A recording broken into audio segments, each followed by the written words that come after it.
Hispanic Business Network is proud to present this event that has been done with the Western Governors University.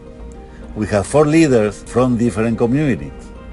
Let's start with this special event.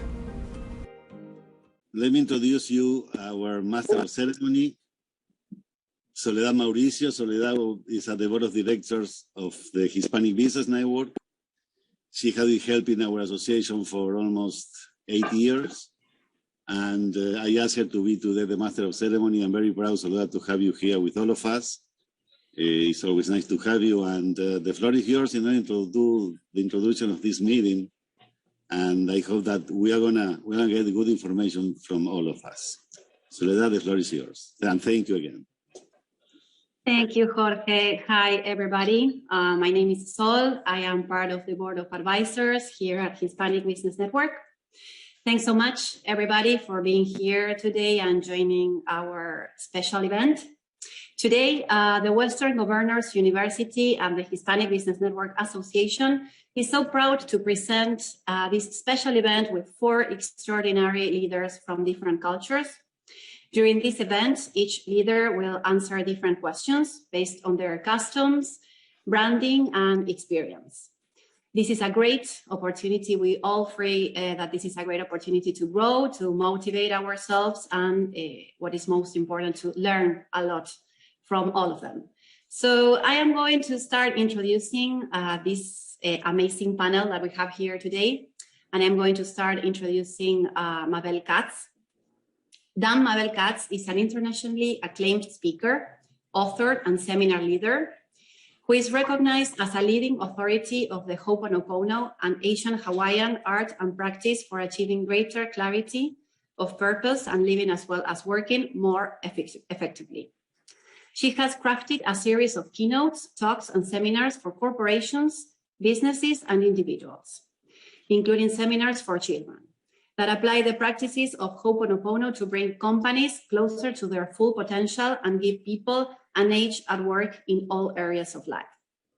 She has spoken in front of national senates and other influential government bodies and has presented at the United Nations, as well as addressed multicultural audiences, including those of diverse ethnicities in the Middle East.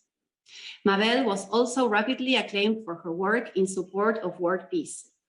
Honored with the prestigious 2012 Millennials of Past Peace flag, acknowledging her World Peace Initiative, she was officially recognized as one of the world's preeminent peace ambassadors, and on January 1st, 2015, she was awarded the prestigious Public Peace Prize.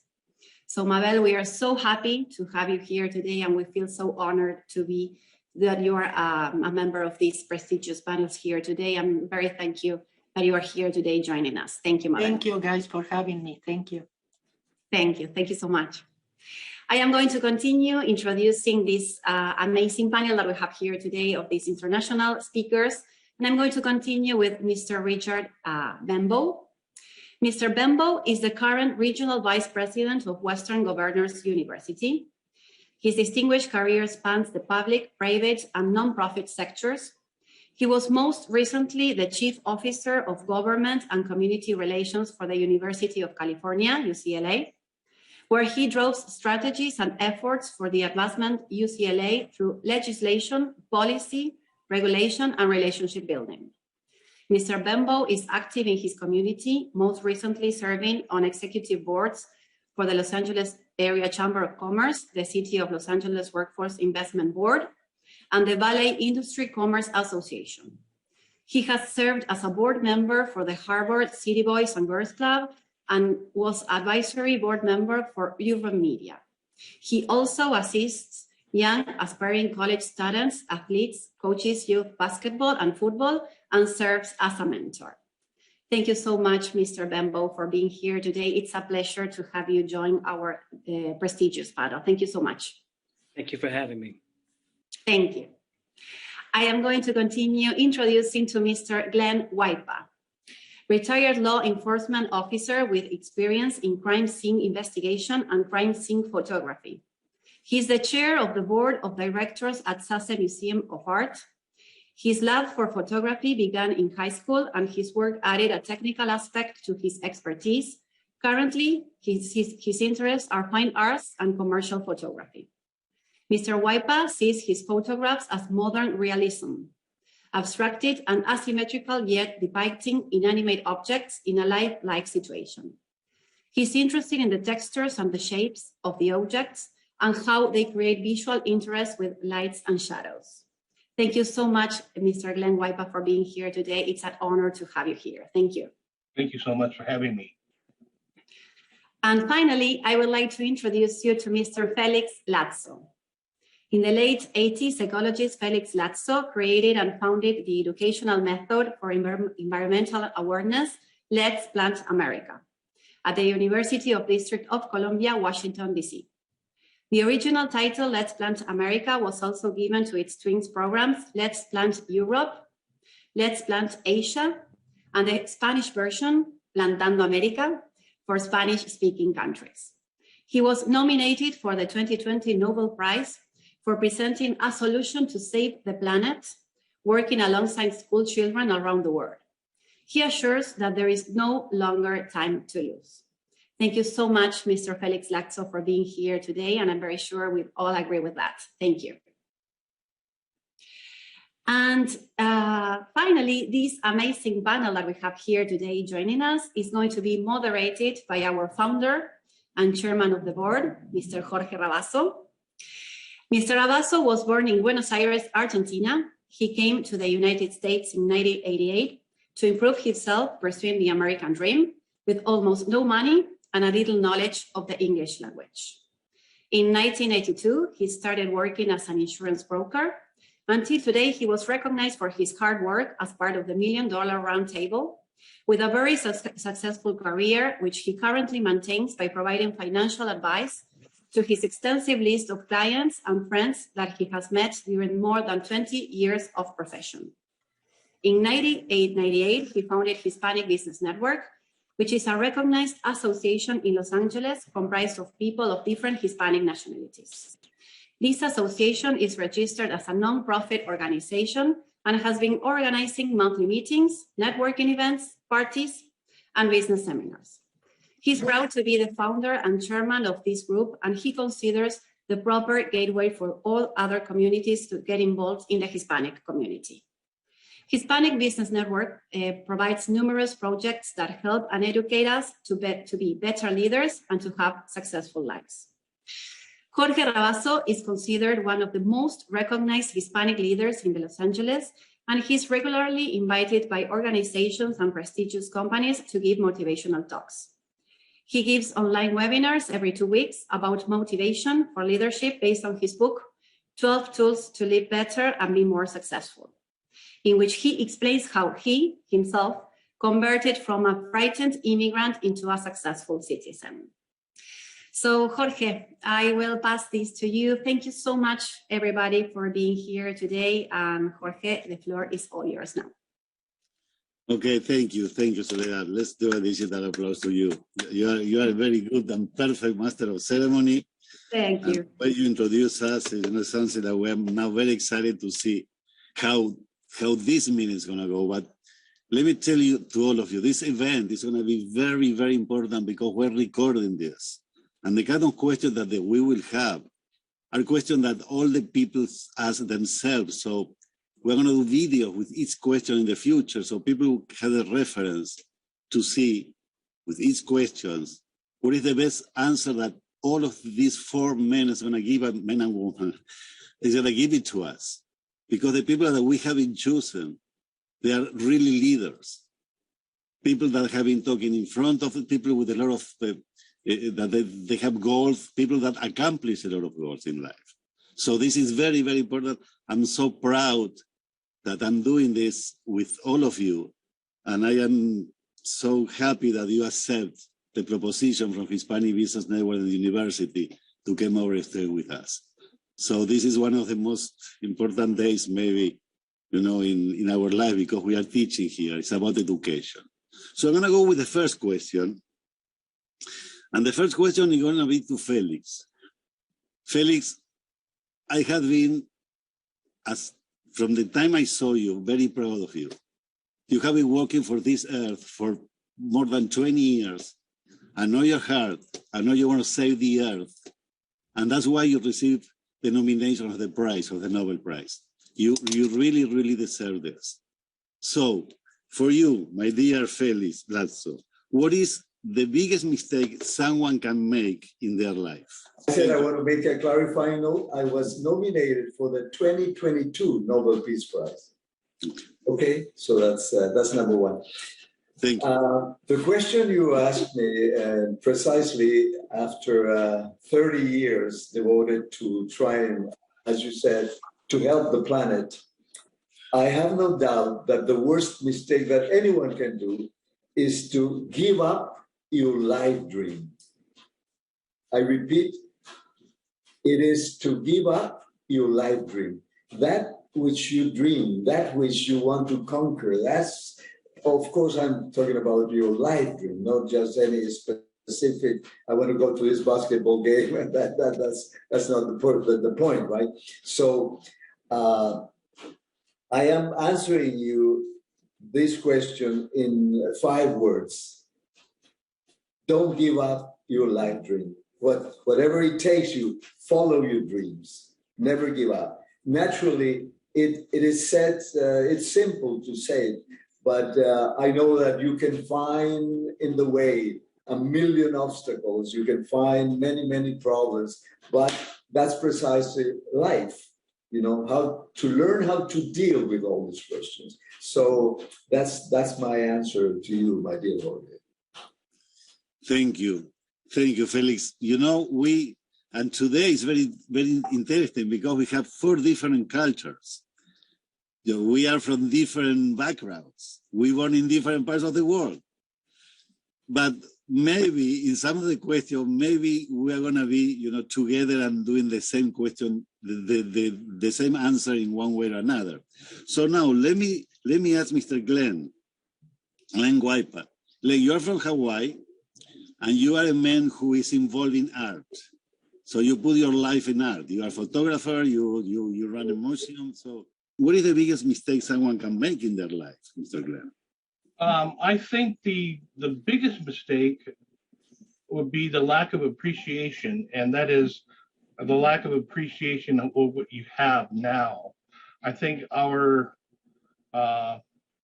kids nowadays, they're taking things and they're trying to change. I believe they're trying to make things better, but they're not appreciating what they have. And I think if they take the time and the effort in respecting others and take a look at the stepping stones that they're taking, each stepping stone that they take has a life lesson. And I believe that if they do that, the mistakes that I feel would be less, and I think they would appreciate things a little more and take a look at it in a different way.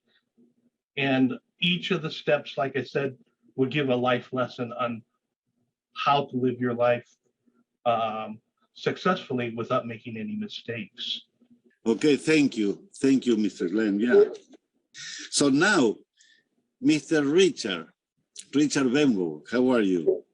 You are the Vice President of the Western Governors University, so you have been in touch with students, and your thing is about education. This is what you are doing for your life, maybe the mission of your life. So what is the biggest mistake that someone can make in their life? Mr. Richard. Thank you for the question. I would say the biggest mistake someone can make in their life is not having a belief in yourself or your capabilities. Belief in yourself has a cascading effect. Belief in yourself inspires action. Taking action results in experience. Experience by default creates knowledge. Believing in yourself shapes who you are and who you become and what you aspire to be. The opportunity to create ourselves, an experience for ourselves and others starts with the notion that we can. Failure to act prevents us from learning, prevents us from experiencing, prevents us from evolving and contributing. We advance as we experience, and that starts with the belief in self, or at the very least, the willingness to learn. And so I think that is probably the biggest mistake someone can make. And I think it relates to maybe the two previous examples provided. But I think it starts with belief in self. Well, yes, because we are human beings, and sometimes we make a mistake to don't believe in ourselves because we feel fear of rejection, right? So Correct. This is the big thing. It's a big mistake, yes, because we all of us, we have something inside to show and to develop and to change the world and to make happy other people. That's a very good answer. I'm gonna think about it. Okay, it's more than I haven't thought. Now, Mabel Katz. Mabel, how you doing? Thank you for coming. You have been helping. Pleasure. You have been helping the Hispanic community from the very beginning. I know you from your very beginning, more than 20 years ago. I have a lot of admiration for you, Mabel, because you have been working so hard to give your word out, to teach what you really believe on, and to help people. And I saw you growing through the years, growing from where you started. I remember, so you grow. You worked absolutely hard. And now a lot of people is following you. You have thousands of people following you, and this is something that I'm very proud, and we are very proud of you. If I know someone who really is a success life is you, and always you have been helping Hispanic Business Network. Always when we call you, you were with us. So thank you, Mabel. The floor is yours. And the question is the biggest mistake someone can make in their life. Thank you, Jorge. Thank you so much. Yeah, we come a long way. Yes, we know each other from many years. And if I'm not mistaken, you even thought that I was crazy when I let go of my tax preparation, my accounting firm. It was really crazy, but talking about what Felix says, I went for my life dreams. Yes, I went for my passion. I started appreciating other things like Glenn mentioned. And definitely I need to go back to what Rick said about believing in yourself, because that was a big one for me. The thing is this, again, I was born in Argentina. I have 2 university degrees, CPA and license in business administration, but one day I woke up and I decided to go for my life dreams, for my passion. I totally realized the spirituality started, came in my life when I realized that I was looking for happiness in the wrong places. And then I found out that spirituality is the foundation of any successful person, business, or anything. And it's something that we don't include. But I learned this I confirmed this in Japan. One day that they asked me why, when I did business thing, I didn't talk about Ho'oponopono, or that it had a spiritual component. And the answer came back as if we only would hire you if we knew that it has a spiritual component. Otherwise, we wouldn't hire you, because we know spirituality is the foundation for any successful business. So I think it's a lot of reprogramming that we have to do. Again, failure is, Les Brown says, failure is my vitamin. Give it to me I take it every day. Yes, it's only failure if you don't learn. It's only failure if you don't learn. That's something that we had to teach. He says, yeah, it's true. So thank you. Let's go now to the second question. And I'm going to ask Mr. Glenn. Glenn, what is the best advice that you have received in your life? The best advice. Okay. The best advice I received was from a friend of mine that I worked with. Like everybody else, we get into a form or a groove on how to advance during work, how to get from A to B, how to get promoted, and so on. And I was so entrenched in that particular culture that I had everything set up for me to advance in that way. I had finally made it to where I wanted to go at that particular time in my life. And my good friend that I worked with said, Glenn, you're too serious, is what he said. You're too serious. You need to relax. You need to enjoy and have fun at what you're doing. You have finally achieved your goal, and all you're thinking about is going to the next goal. And what he told me and what he taught me was that when you achieve your goal, take time to celebrate it and appreciate it. And by doing that, I think you'll learn more than if you were to go from one goal to another. And I think that really did that for me, a very good lesson where I was able to not only get the job done, but I really enjoyed it. And by doing that, I was able to meet a lot of people. And best of all, he said, make sure you laugh. And I've been laughing ever since. Wow, it was a big advice, right? Sometimes we get advice from people through our life that it keeps in ourselves forever. Right? Mr. Richard, your time, the best advice you have received in your life.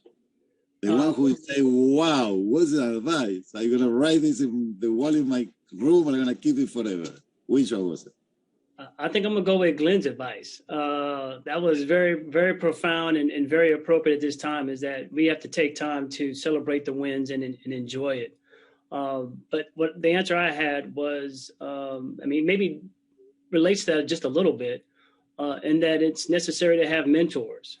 We are in a knowledge-based society that is moving at warp speed, and you need to have information at the ready in order to thrive. And if you're fortunate enough to have a mentor that can help you shorten the learning curve, like the great advice Glenn just gave us, you have already increased your chances of success and being able to thrive in society. Leveraging previous experience from a mentor can help you navigate pitfalls or avoid pitfalls as opposed to maybe working through them, which takes longer. Having a mentor at hand that can provide you information exponentially improves your chances to succeed and thrive.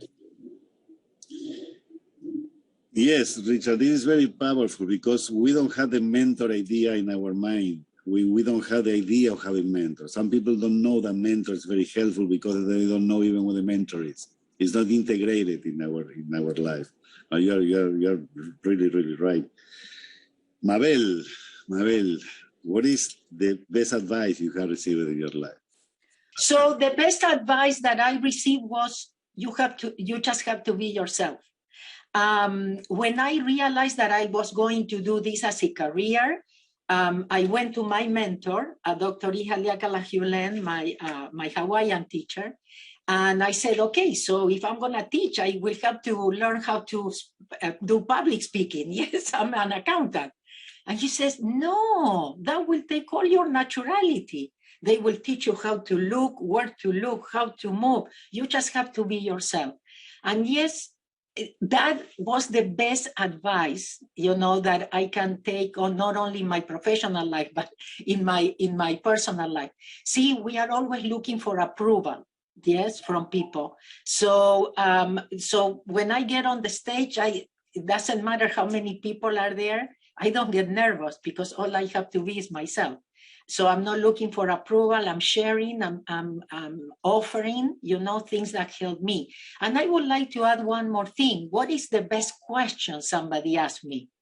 It's, what would you do even if you don't get paid because you love it? That question also changed my life.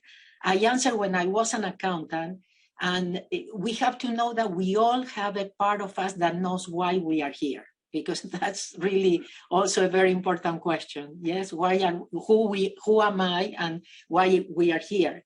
And I answered something so ridiculous at that time. I wrote down, traveling the world, sharing with others what had helped me. Imagine, nonsense. So that's why I always pound on that question to my students. And I tell them, if it's something ridiculous, please write it down. What is the best question that someone asks you in your life is something that we're going to put in the next panel, okay? The next time we'll do something like this. That's the one. Can I take that from you? Sure. Okay, thank you. So I'm going to be ready and I'm going to be done because it's a very, very good question. Mr. Felix, now is your time. What is the best advice that you have received in your life? Yeah, first I would like to say I really love Glenn's words for that. It's really we all need to celebrate and appreciate it, and that's for sure. Now, you know, in the world for the environment that I'm moving, the words that I'm going to tell you, it's badly needed, because I've heard so many things, humanity talking about the environment, and the environment getting worse and worse and worse. And it is precisely because they are not doing what the advice that I got once from my mother. She said, you have to put action immediately after your words.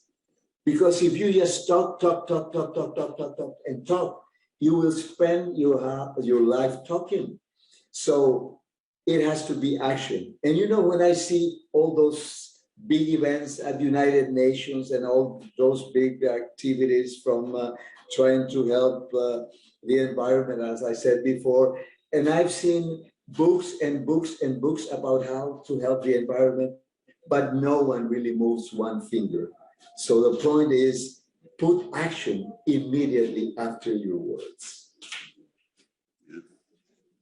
Yeah. Call to action and do it. No, because do it. Just go ahead and do it. Because if we're going to have do something, always there is two things. One is when we think about it. The other one is actually when we do it. And most of the time we keep the first one. We think about it and we don't do it. Yes, yes. Thank you, Mr. Felix. A round of applause to all of the speakers. We are going to the third question. You see that between cultures, we have a lot of things in common. We have a lot of problems in the world through the years and now. We had to learn how to accept each other. We had to respect each other. And sometimes we are scared of other cultures because we don't know them and we close our mind and our heart. But the question is, and this is for Mr. Richard, what is the most positive experience that you shared with someone from another culture? Great question. This is going to take me back to my younger years, my teenage years. I grew up playing club soccer, and it provided me a tremendous opportunity to interact with different cultures, different languages, different countries. I had the opportunity to play in the Junior World Cup, play an exhibition tournament in Mexico, and participate in the exhibition game with the team we hosted from Brazil. And during all these different experiences, different cultures engaged on the field, wearing different uniforms. We spoke different languages and engaged in different customs. But it was through this experience that I realized that despite all the differences on display on the field, the game was really the same. The strategy was still the same. The objective was still the same.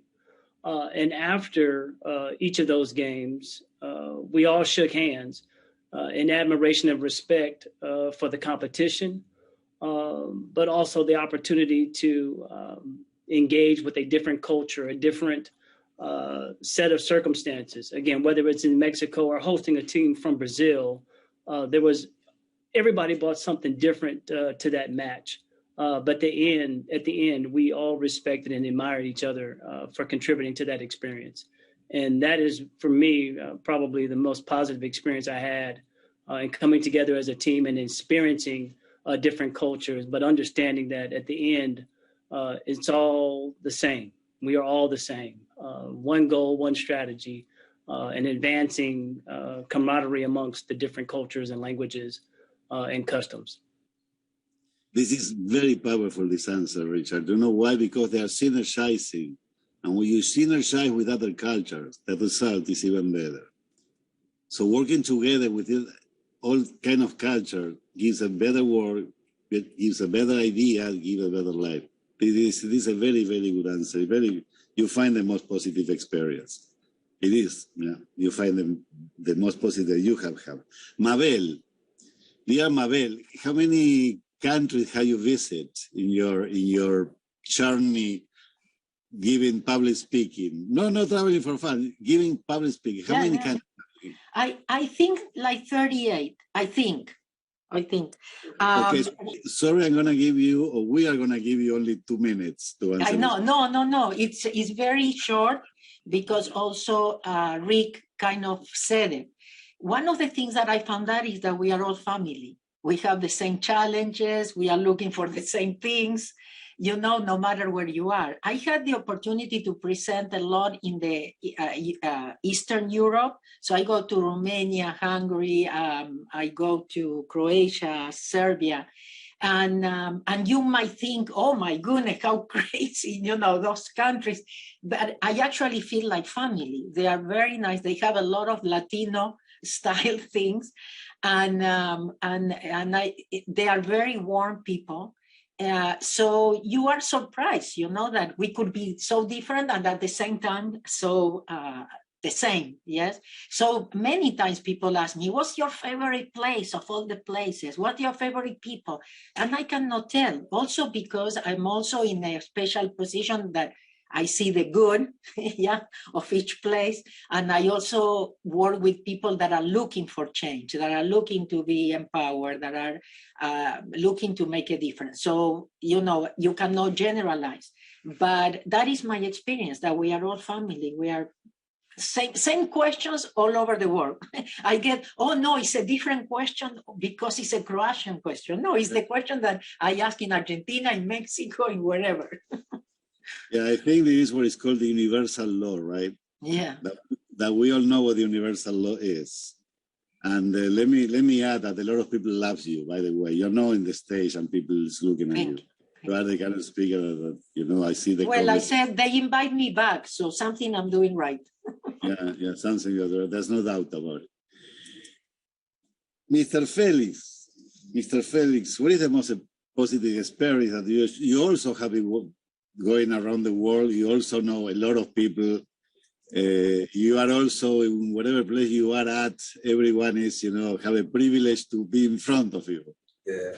Well, so, you know what? I did my postgrad at the Imperial University in Japan, and we were so many foreigners there.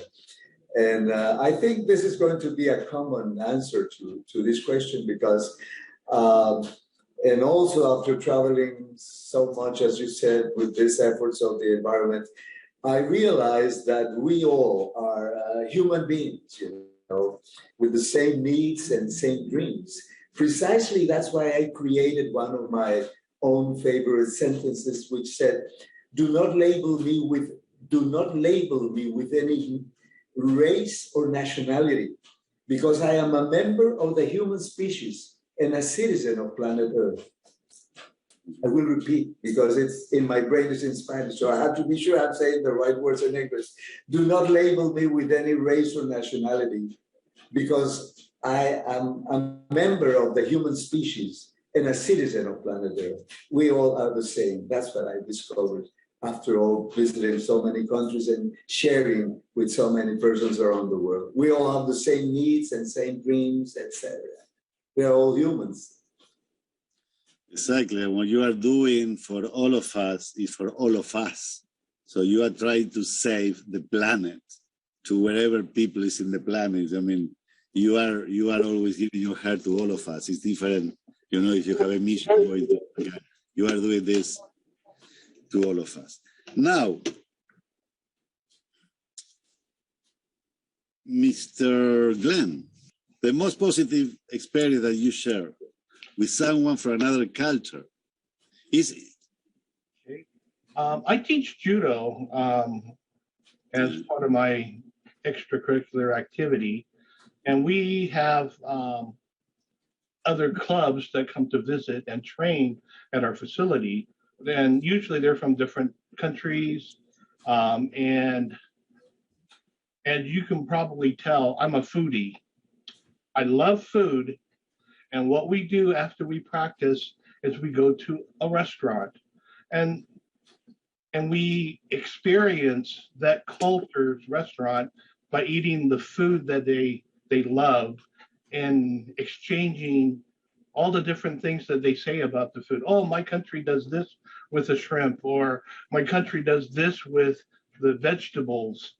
And we have such a great time conversing and talking about each other's culture through food, that by the end of the evening, we have had the best time talking about each other's culture, yet we only went there to practice judo.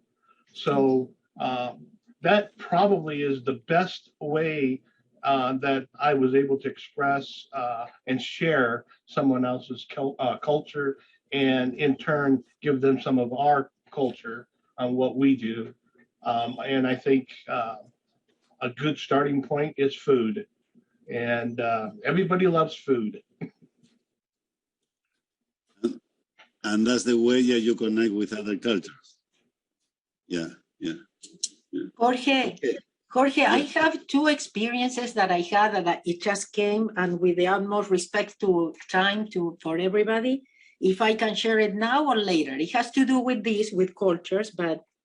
It's no more 1 minute, go do now.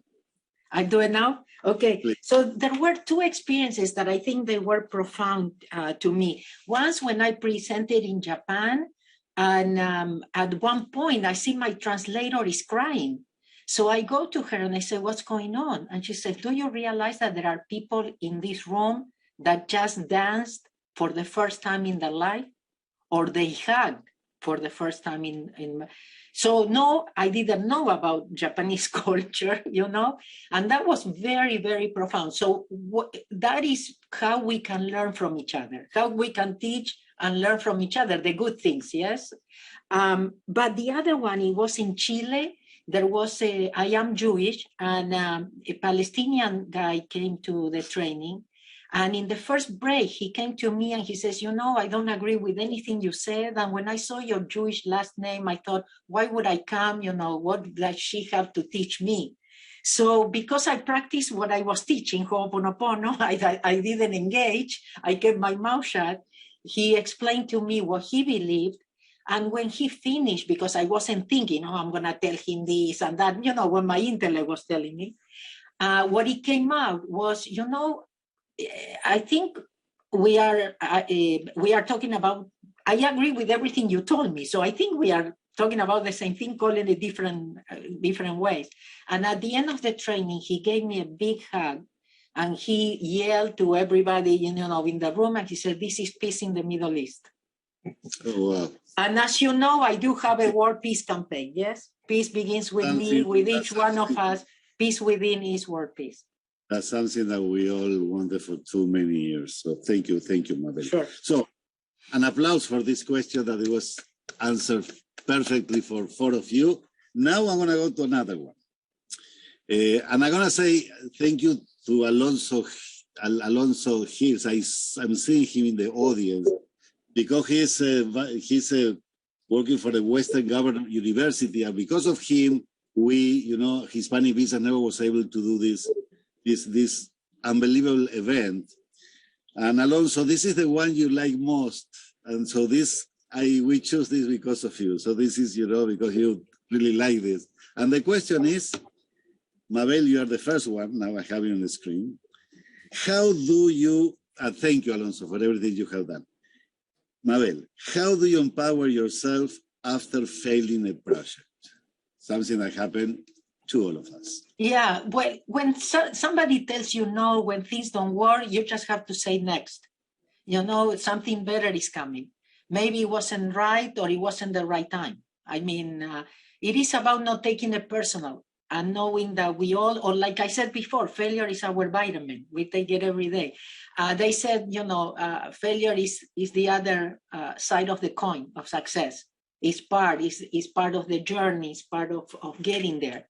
So again, it's only if we don't learn, but actually we need to, so each no that you get, you just have to say, thank you, next. Something better is coming. So everything that happened that is wrong to all of us, we have to say thank you because something better is coming, and that's the way.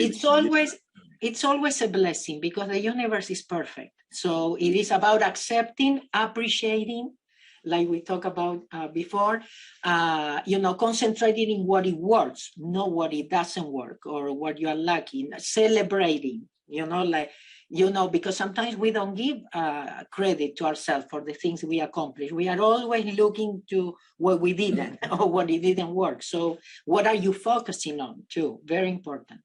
Very important. Okay, thank you, Mabel. Mr. Felix, how do you empower yourself after failing a project?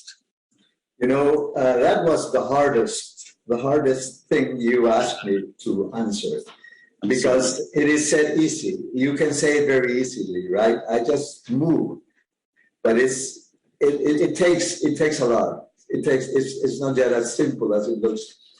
Of course, my answer is continue fighting for your goals, right?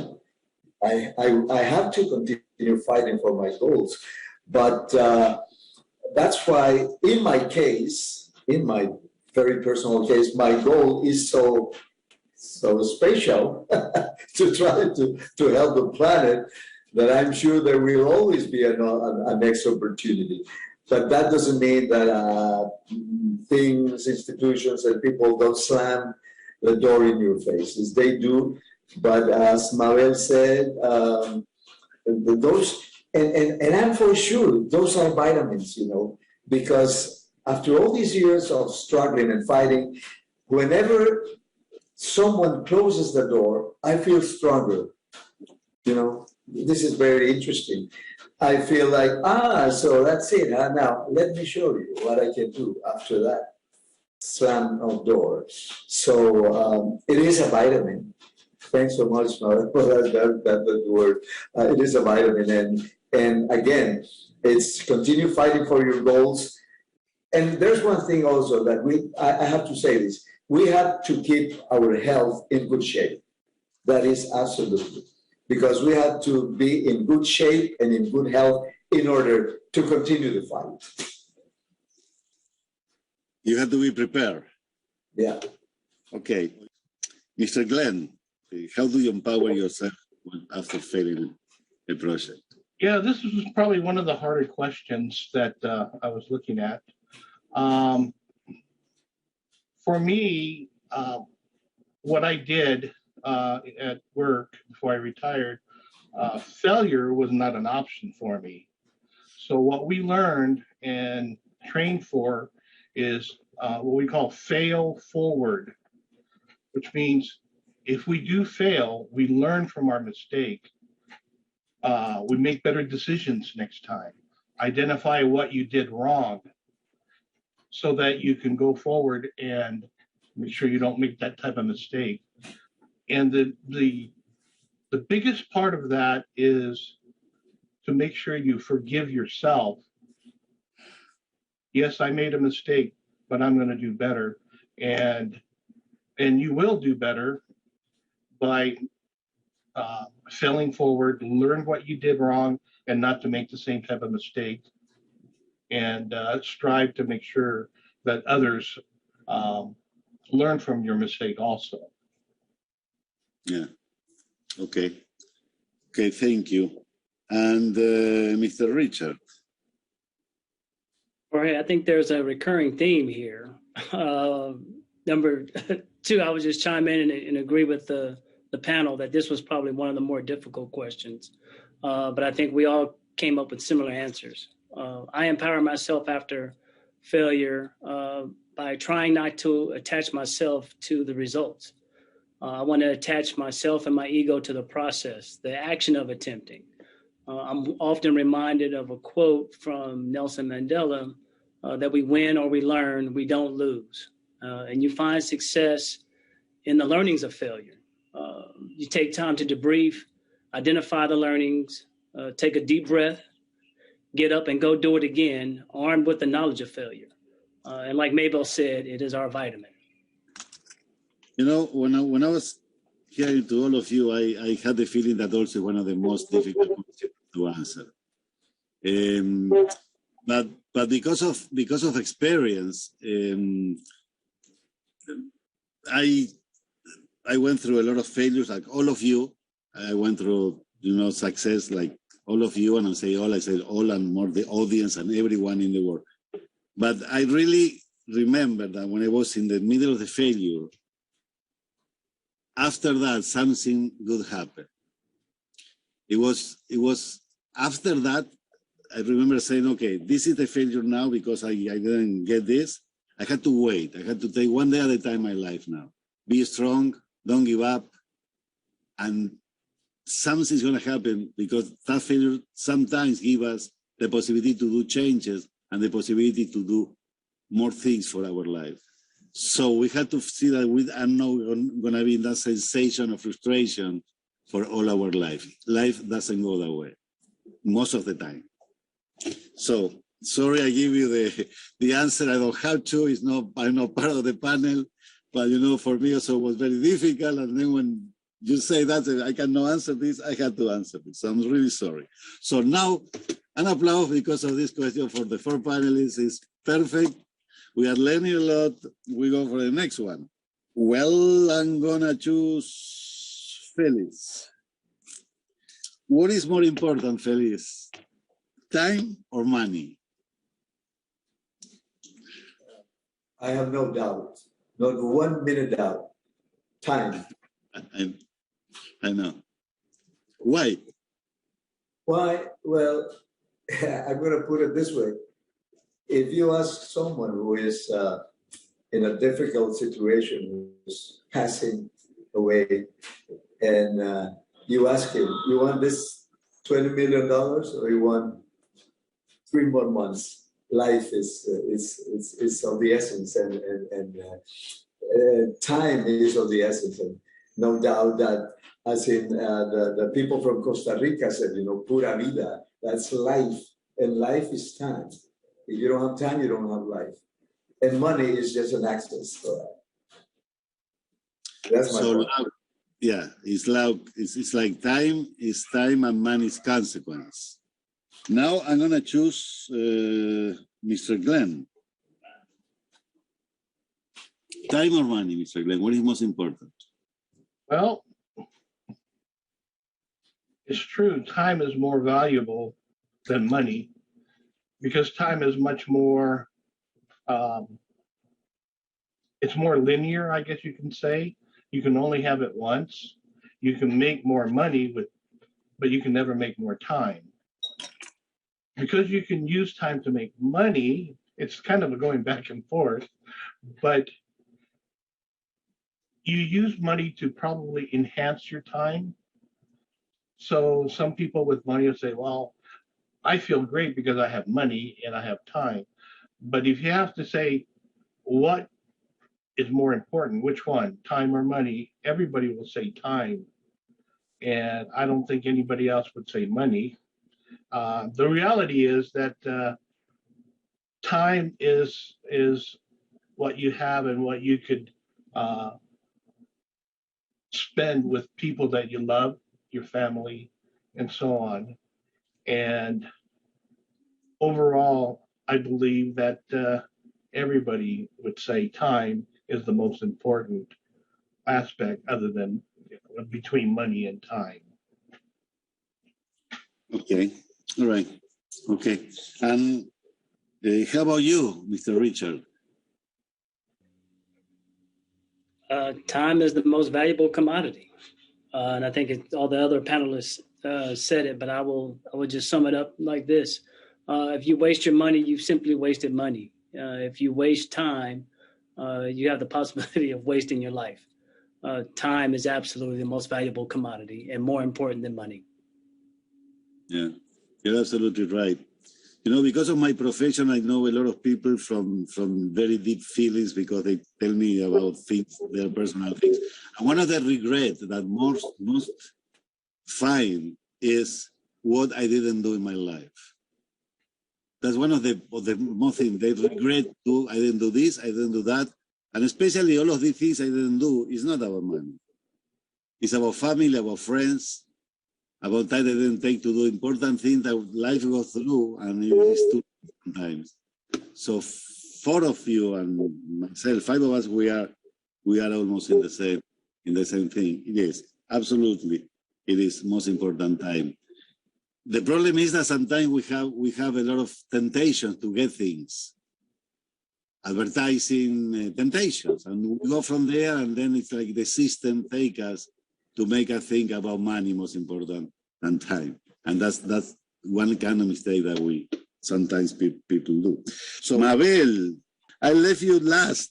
I'm not going to spend a lot of time on this because everybody answered, and there is no way I'm gonna say money, because it depends on how you invest your time is that you get the money, you know, gossiping, you know, blaming, complaining, seeing yourself as victim, money is not gonna come. Yeah, so it depends on you. But I really want to answer some of the great answers from prior, and I didn't want to take more time.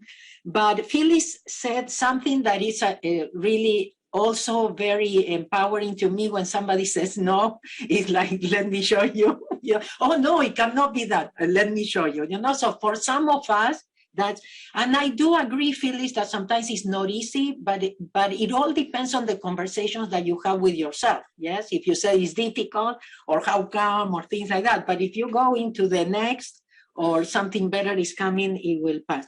I think something that we didn't mention here that is very important is, and something that helped me a lot, one day I read a book about feeling the fear and doing it anyway, you know, or going for the no's, because every no, it gets you closer to the yes. So you have to be willing to go for the no's. I love Mandela's, I'm gonna look for that Mandela's quote, Rick, I love it. I love the fail forward.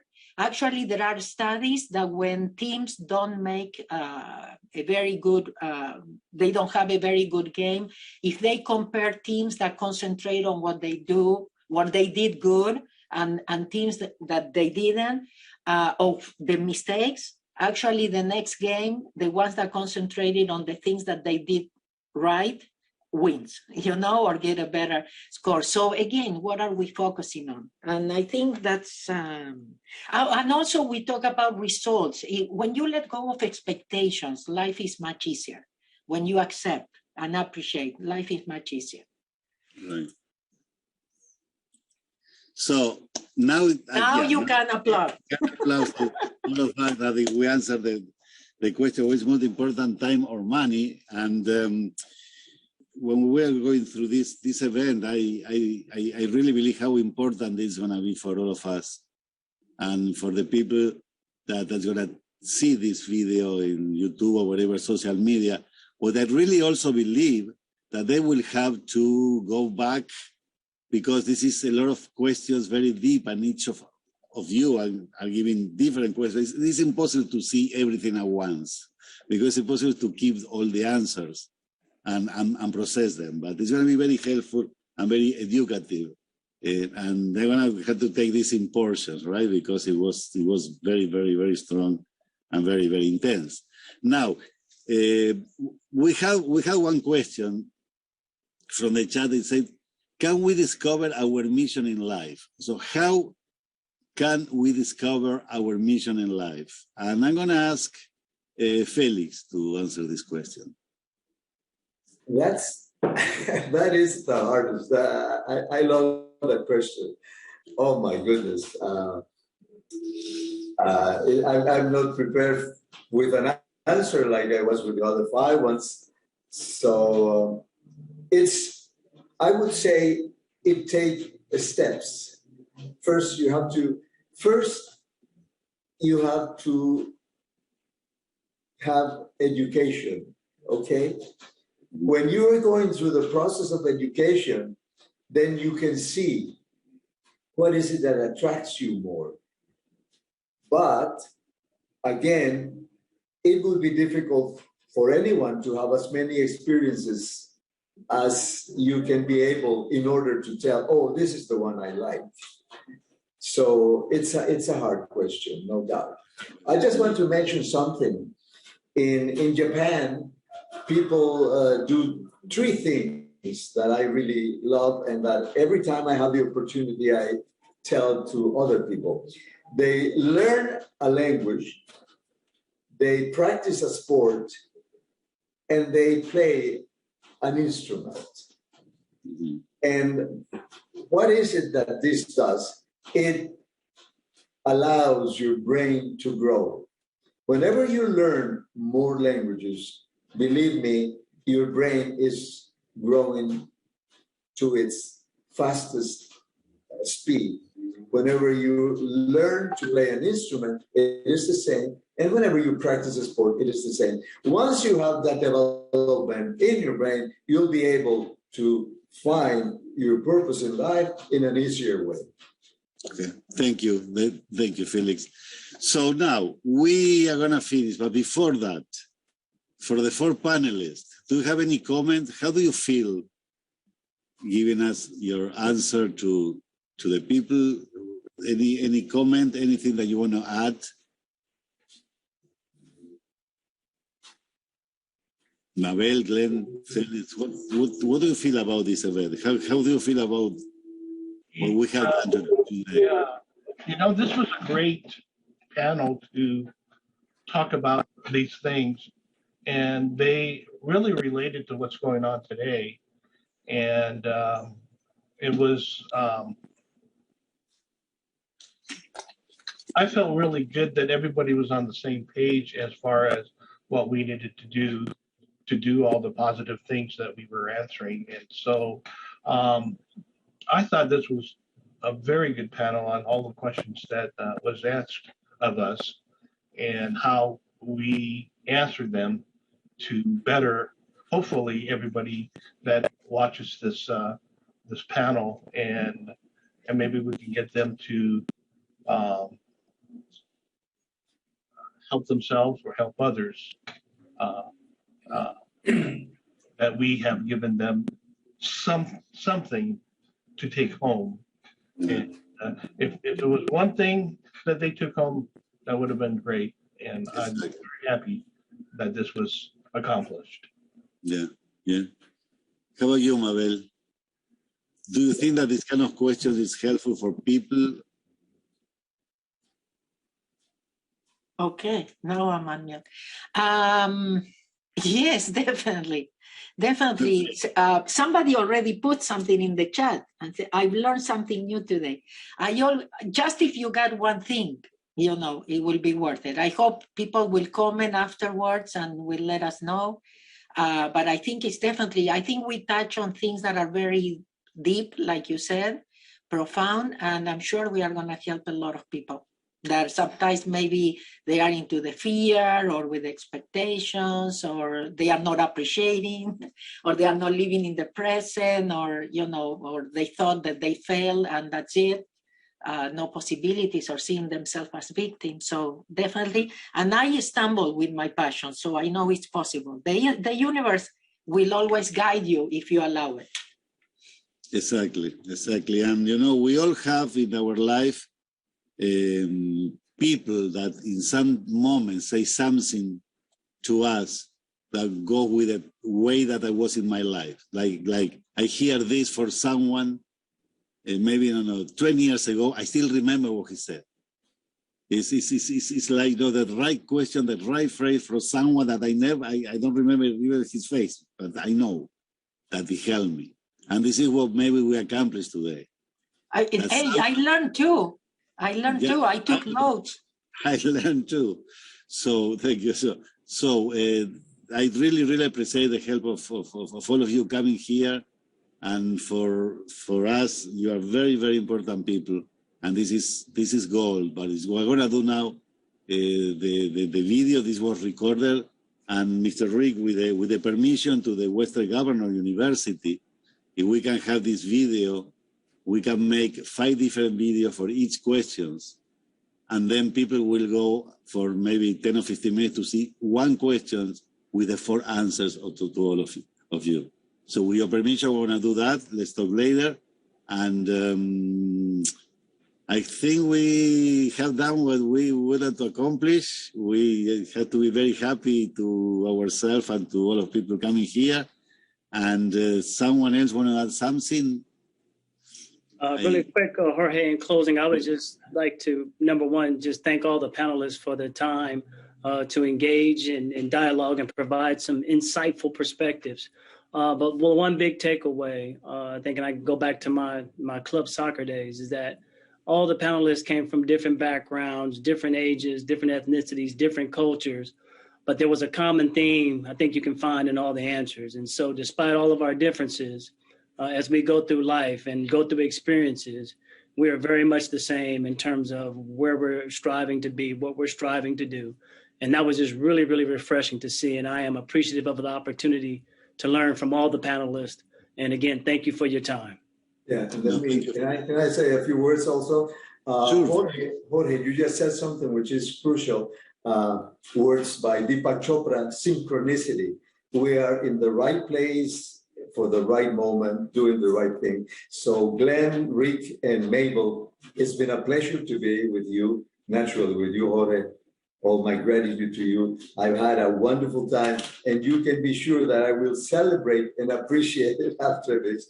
And I hope it won't be the last one. If you, Jorge, can check, we can continue this wonderful conversation some other day. Thank you, Felix. And also, Felix, you know that Hispanic Business Network is concentrating in your project, and we are going to do the best that we can in order to help you with the mission you have in life, with the vision you have to save the earth.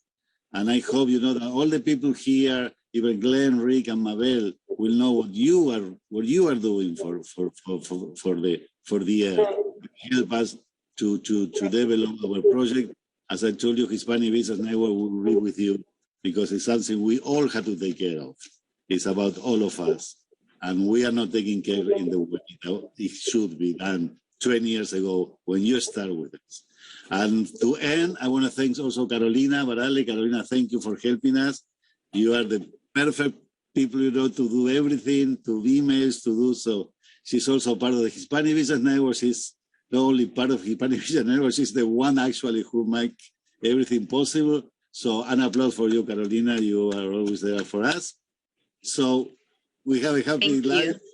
We have a very happy day today. We have to feel, we have done the right thing. What else? One day at a time, and today was one of the most beautiful days in the year.